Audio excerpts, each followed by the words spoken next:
What's up, bitches? Again, I'm late recording this podcast. This is why I say make sure you subscribe because I be fucking up and I don't know. I just don't know. I get busy, shit happens, I forget, and then we end up doing it on Sunday. I want to have it up during the week, but life. It happens. So today, we're just going to talk about my last couple of weeks. They've been kind of fucked up. So we'll talk about that a little bit. And we'll talk about a weird experience I had at Sonic's the other day. I didn't really know how to respond. So we'll talk about that. Yeah, be right back. Alright, welcome back. So the last 2 weeks have been pretty shitty and stressful for me. So last Monday, I hop in my car. I work graveyard. I hop in my car. It's like 8 o'clock. I'm getting ready to go to work. Check engine light's on. I got back from work at like 10 a.m. No check engine light. 8 p.m. check engine light. I'm like, I'll worry about that shit later. I gotta get to work. I'm running behind already. I've gotta go. So I take off and I make it halfway down the block before my car decides to say engine power reduced and be a little bitch and stop the gas pedal, stop working. So the first thing I did, I got on YouTube and was like, the fuck's wrong with my car? And they said, it's probably the throttle body. It probably needs to be cleaned or you need to replace the sensor. Both things I can do, but not at 8 o'clock at night when I'm running late for work. So then I called my dad for a second opinion. He's like, yeah, that sounds about right, maybe. Super helpful. So then I send my boss a text like, hey, my car's being a little bitch. Those are my exact words. My boss, they found out I was a piece of shit from day one. They don't give a fuck about what I be saying these days. So I text him like, hey man, my car's being a little bitch. I'm going to be late. I don't know. Well, I was like, I don't know if I'm going to be able to go. My car ain't working, so I can't get there. And they're like, we'll see if we can get you a lift out here or whatever. I'm like, okay, cool. So now I'm like, my car's in the middle of the street. How do I get it back to my apartment? So I put that bitch in reverse. And I started backing down the street. And where my parking space is at my apartment, my apartment's on a cul-de-sac, and my parking space is through an alley and behind the building.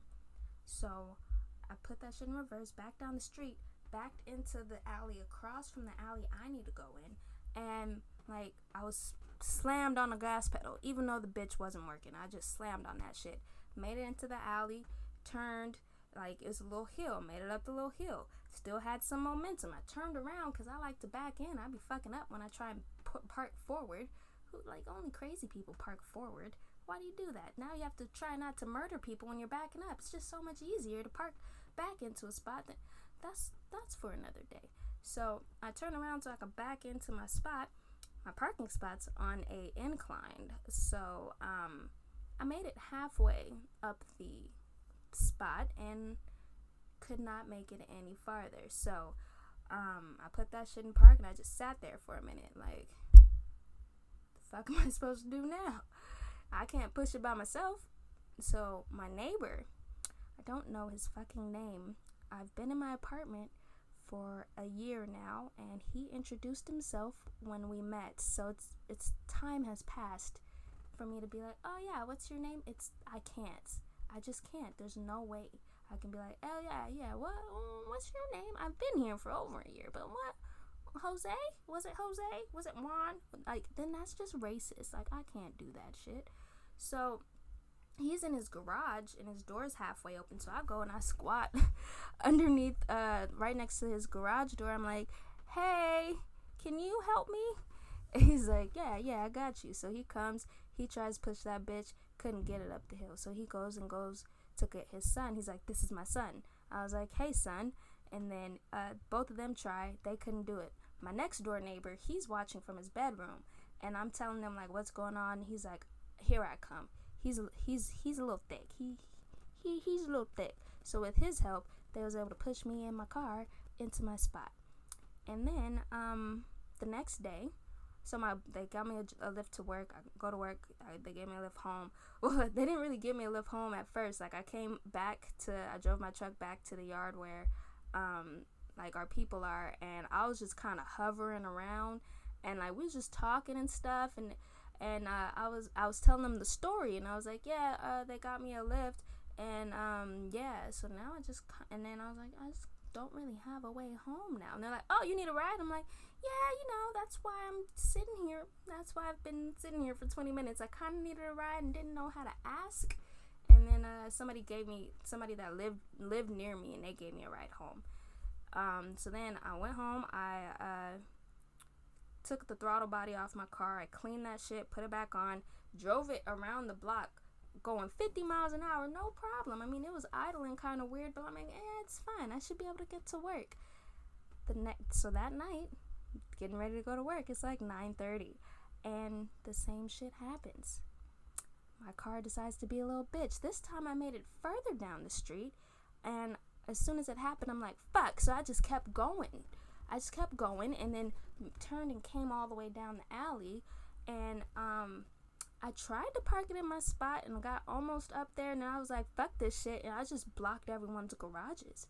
Like, I was just in the way. I just gave up. The next day when I came outside, one of my neighbors, I was blocking his garage, so he was in my spot, and my manager was like, yeah, he was wondering, like, he couldn't get in his garage, and he was wondering, like, what's going on. And I was telling him, I think your car is messed up. I'm like, yeah, my car is a little bitch. It won't work. So then they gave me another lift to and from work, and then the next day I didn't go to work, and then Thursday I go get a rental car, and I'm leaving the rental car place, and I get a message from my grandma saying, like, my uncle's been in the hospital for about a month. I didn't know he was even in the hospital. Like, my dad had mentioned it, like, randomly one day, like, when he first went in there, but I didn't know he was still in there a month later, because he's always in and out of the hospital. So then I get a message from my grandma when I'm leaving the rental car place, and she's like, yeah, they told your aunt that if you want to see your uncle alive, you gotta go to the hospital right now. And I'm like, well, that's fucked up. So I go home, I get my work boots, and that's it. And luckily I had the rental car, because then I just went straight there. I'm in Anaheim. They're in Fontana. It was 3 o'clock. It took me 2.5 hours to get there. And when I got there, like, I walked up to the room, and my cousin saw me, and she was like, oh, hey, Angie. I'm like, oh, hey. And then I pull back the curtain, and I see my uncle laying there, and I'm like, all these emotions went through me, man. Like, I thought he was already dead, because, like, I never seen him look like that before. Like, he had a breathing tube, and, like, he's a big guy. Like, he's 6-something, easy 300-something pounds, almost 400 pounds. He looked like he lost at least a whole of me, like at least 120 pounds, probably almost 200 pounds. Like, he was skinny as hell. Like, I thought he was dead, and I'm like, why are they just acting like this guy's he's not dead? But then I saw him moving a little bit. I'm like, oh, he's alive. That's even worse. And, like, all these emotions, this is all happening in a split second, and all these emotions came running through me, and I'm just like, oh shit, I can't break down and start crying, because if I break down and start crying, my grandma, my aunts, my aunt and all my cousins, they're gonna fucking start crying too. So I just, like, took a deep breath, and I just went over there and started talking shit, because that's my coping mechanism, is to talk shit and joke around. That's how I navigate the world like a sane human being. That's what I do. So then I stayed there until like 9, and then I went to my brother's house because he's closer to my job, and I had to be at work at 1. So I probably got like an hour of sleep. Then I went, which is super safe when you're a truck driver. Yeah. So then I went to work. I got off work and went back to I worked about 10, 11 hours, went back to the hospital, was there for like 8 or 9 hours, and then I went home. 8 or 9 hours, and I started getting tired. I was like, I gotta go. I went home, and then the next day, probably like halfway through the day, I get another text from my grandma. Yeah, he's dead. I mean, I'm paraphrasing. She said it a lot. She said these things a lot gentler, but she's like, yeah, he's dead. And I'm just like, oh shit. So now I'm upset and like a little frustrated, but like, you knew it was coming. Like, he was in a shit ton of pain and stuff. So I'm like, I guess I'm glad that he's not suffering anymore. But I'm pretty sure he was haunting me for a second, because I was at work and I work at night, and I kept seeing shadows, and like I could have swore I saw his face, but it was stressing me the fuck out. I'm like, why is he haunting me? I didn't do anything. I went to the hospital. Why is he doing this to me? Like, I legit felt like he was haunting me, but that happened before he died. So it's just all in my head, just fucking crazy. So yeah, that was a fucked up couple of days. But back to my car. You see how I don't segue shit well? Back to my piece of shit car. After my shitty experience with my uncle dying, back to my car. So the day he died, like after I got off work, I went and I was trying to buy the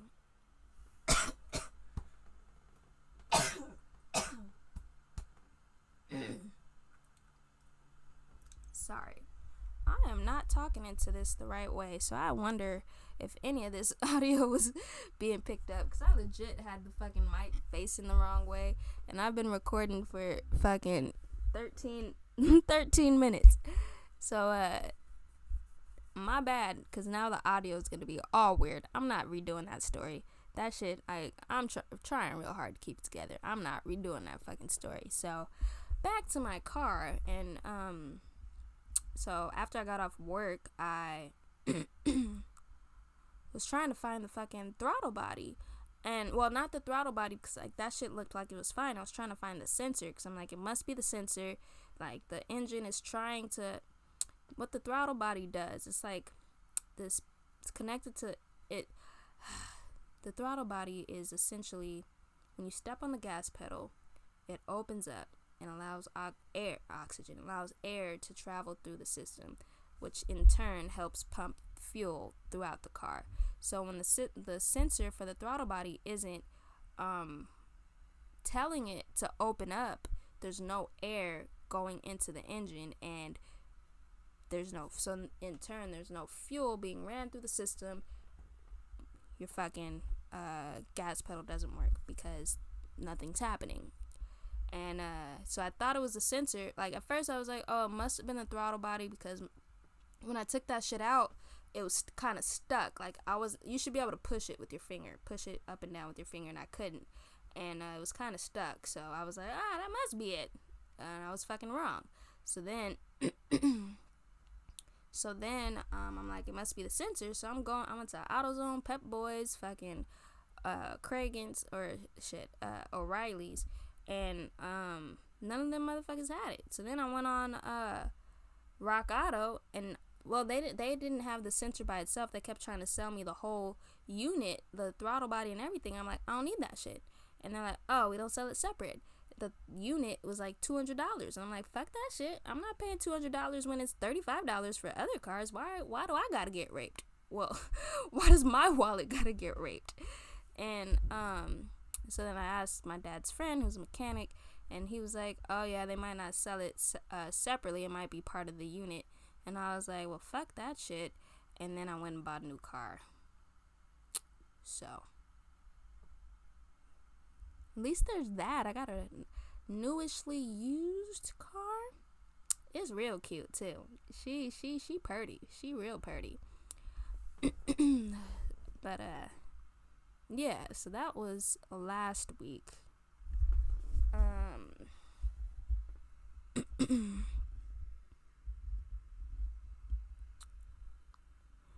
And I have a lot to talk about, but I'm just gonna talk about my experience at Sonic's. So a couple days ago, I was at Sonic. Sometimes I only go there because they have the best ice. Like, for us anemic people, ice, there are... Okay, you're on Do Not Disturb. How are you making noise? Oh, it's because my mom... Yeah, she'll be alright. She can wait. But Sonic's has the best ice.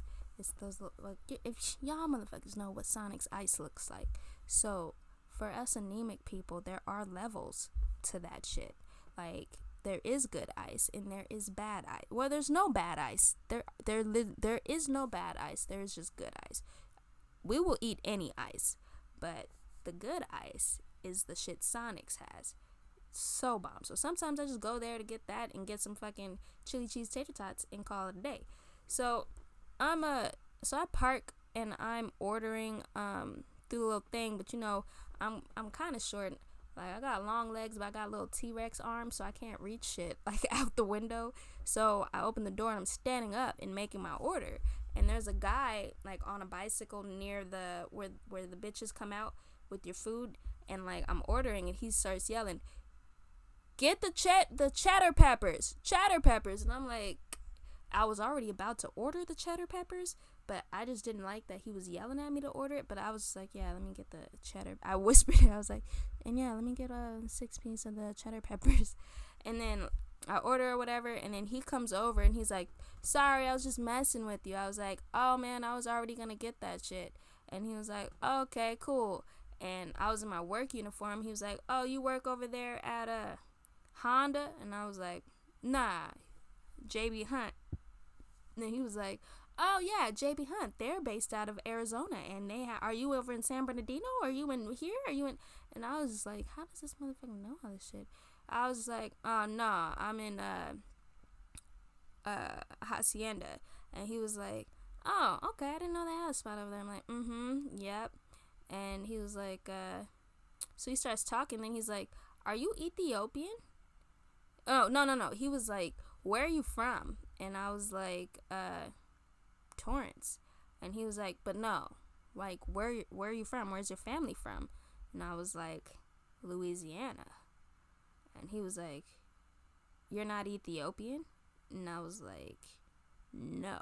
Now, this is weird to me because usually, like, I get asked if I'm Ethiopian like once a week, but it's always by like Nigerians, Jamaicans, or other Ethiopian people. Sometimes Ethiopian people just walk up to me and start fucking talking in whatever language Ethiopian people talk in, and then they just wait for a response from me, and I'm just like, I'm American. I don't know. I've never been to Africa. I'm not African American. I'm black. I'm just American. I don't know what you know. I haven't seen the things that you've seen. I don't know. And they're just like, oh, sorry, I thought you were Ethiopian. I'm like, no, just black. And so it was just weird that this white guy asked me if I was Ethiopian. I haven't had that experience before. I was just like, oh, okay. Then he's like, oh, my ex-wife was black. And I was like, that's nice. He's like, yeah, she left me because I was too busy out selling drugs and doing this and doing that. And I'm just like, oh, that's nice. And I had already got back in the car, but my window was rolled down. He's just sitting on his bike, like, still talking. And then I'm just like, oh, okay. And then he starts telling me his whole life story about how he used to sell drugs up in NorCal somewhere, about how he was paralyzed, should have been paralyzed, but this motherfucker's walking again, and like how he used to skateboard and was sponsored. He's like, but now my brother's sponsored. Like, it was just a really weird interaction. And then like this whole time I'm checking like the thing to see when old girl is gonna bring me my food, and he was like, oh, can you charge my phone? And I was like, I think the girl is coming with my food right now. And then luckily she came out as soon as I said that. And he was like, alright, well, it's nice talking to you. I was like, yeah, and then I got my shit and I was leaving. And then when I had to drive around the parking lot to get to the exit, and I see him him and like all these like potentially homeless motherfuckers. Like, he was just talking about how he rode up from San Diego to Orange County that morning, and I'm just like, that's like 200 something miles. That's like 200 miles, man. He's like, oh yeah, it's nothing. I'm just like, oh, you must be on crack or meth or PCP or something to be able to ride 200 miles in one day. Like, that's, no, on a bicycle. Like, nah. Nah, that shit don't happen in real life. Like, what are you on? But, yeah, I just thought it was really weird that a white guy called me Ethiopian. I don't think that's racist. Something I do think is probably racist. Like, I realized today, like, actually earlier this morning, I say bruh a lot. Like, nah, bruh. Yeah, bruh. Nah, you got me fucked up, bruh. Like, I say bruh a lot. Like, I might as well be bruh man from the fourth floor. Like, I say bruh a lot. But when I'm talking to white folks, I say bro, and I did not realize I was doing that until today. Like, today I realized that I say bro when I'm talking to white folks, but bruh when I'm talking to everyone else. Like, is that racist? But then black people can't be racist to white folks. So, what is that? Is that just weird? Is that... what? I don't know. That's just fucking weird, man. I don't fucking know. But, yeah, we're a bit under. But I have a show tonight, so I've got to go. If you don't know, I do stand-up. And I'm brand new, so it's shitty. Well, if you listen to the last episode, you would know that I do stand-up and it's shitty. But yeah, so I have a show tonight, and it's my first show that's not an open mic, so should be interesting. I'm very surprised that there's a bunch of niggas coming from LA to Orange County to come see this shit. Like, I wasn't expecting anybody that I know to come, but I posted the shit on the socials, and niggas were like, oh, okay, yeah, I'll be there. So we'll see how many people show up, but I think performing in front of people I know is just gonna make me even more nervous, because I get nervous in front of the strangers. I don't act like it because I refuse to let these people see me shit my pants on stage. So I don't know, we'll see how this goes. Yeah, be sure to, if you're on Apple Podcasts or Google Podcasts, rate this shit and go ahead and leave me a comment. And since you're gonna be one of my first comments, I'm gonna go ahead and post that shit on the That Was Shitty podcast Instagram page, because you can follow me over there on @ThatWasShittyPodcast, or you can follow my personal page at just_Angie, no E. And yeah, check out my website, justangie.com. I have some stuff in the works over there, but I keep fucking it up, so I don't know when that shit's gonna be ready to go, but there's some good stuff that's coming. So keep an eye out. Just check back frequently until the obvious shit that's gonna be happening happens, because you can clearly see what I'm talking about once you go to justangie.com, so just fucking go there. Okay? Do you understand? Thank you. Yeah, man. It's episode 4. That was shitty. I kind of went on a bit of a, not really a tangent. This was just a clusterfuck, bruh. Like, this whole episode was just trash. This was just like living up to the That Was Shitty namesake, because I don't think I said anything funny. I just depressed the fuck out of everybody talking about death and being haunted, but like by non-dead people. Like, what the fuck was going on this episode? I just don't know. And then half the episode I was talking on the wrong side of the goddamn mic, so I don't even know if the audio is gonna be trash or not, because guess who's not wearing headphones? Me. Because guess who can't figure out how to get this shit to cooperate so I can actually hear myself talking while this shit is playing. Like, I could plug my headphones in, but my thingamajig isn't long enough, so I can't. Well, I would have to be hunched over like this because my computer's on the floor, and that's a pain in the ass. So, I don't know what the fuck I was talking about. That was shitty. Episode 4. Subscribe on whichever shitty streaming platform you're using, and go ahead and give me some stars. However many stars. Doesn't matter. You got 5 fingers, so 5 stars. Even, like, if it's, like, 3 or 4 stars, that's fine. Some stars are better than no stars, because right now there are no stars, no interaction at all. And, like, I would like to interact with those who are listening, because you're out there. I see you. I see you out there. Well, I don't see you out there, but I see the numbers out there. So, you're there. Come say hi. Come visit. Just come dip in the pool with me. Just hop on the shitty train with Angie B. Just come do it. That's all. That was shitty. Episode 4. Catch y'all motherfuckers next week.